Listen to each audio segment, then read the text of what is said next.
ძალიან მაინტერესებს იყო თუ არა მომენტი, როდესაც ვფიქრობდი, რომ ამ სფეროში აღარ უნდა გაგეგრძელებინა მოღვაწეობა და რამ მოგცა იმ დროს ძალა, რომ არ დანებებულიყავი. იყო ესეთი შემთხვევა, რა თქმა უნდა, იყო ესეთი მომენტი. ალბათ ბევრმა ადამიანმა იცის, რომ ჩემ ნაშრომებს ძალიან ბევრი აბულიგებდა, არ მოწონდათ. ალბათ შეიძლება სლენგითაც თქვა, ხო? ეგოიმებოდათ. ამიტომ როდესაც ბევრ კოლეგას ეგოიმება შენი სიმღერა, ალბათ იმასაც ფიქრობ, რომ ჩაყლაპული ხარ ხელოვნებაში და ეს მართლაც არ არის ასე.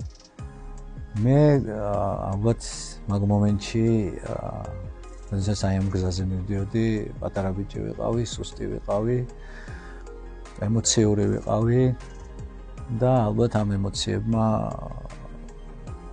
გადამაწყვეტინა ერთ დღესაც, რომ აღარ მემღერა, აღარ გამეკეთებინა ესა თუ ის კოლაბორაციები. ამას პლუს დაემატა დედის გარდაცვალება, რომელმაც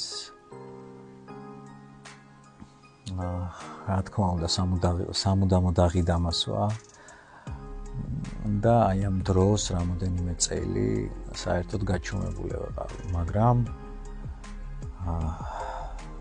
ერთადერთი ადამიანი პირველი ოჯახის წევრი თათია ჩემი და რომელმაც არ მომცა იმის საშუალება რომ აი ამ სფეროს მოწყვეტილიყავი, ეს ფესვები ამომეგლიჭა და გადამეყარა დაჟინებული მოთხოვნებით, ბრძოლით, ძალიან ბევრი კამათით, ხმამაღალი საუბარით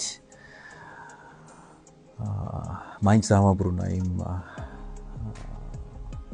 საოცარ სფეროში, რომელ სფეროდანაც მე ასე ვთქვათ, ცოტა ხანი შევწყვიტე არსებობა.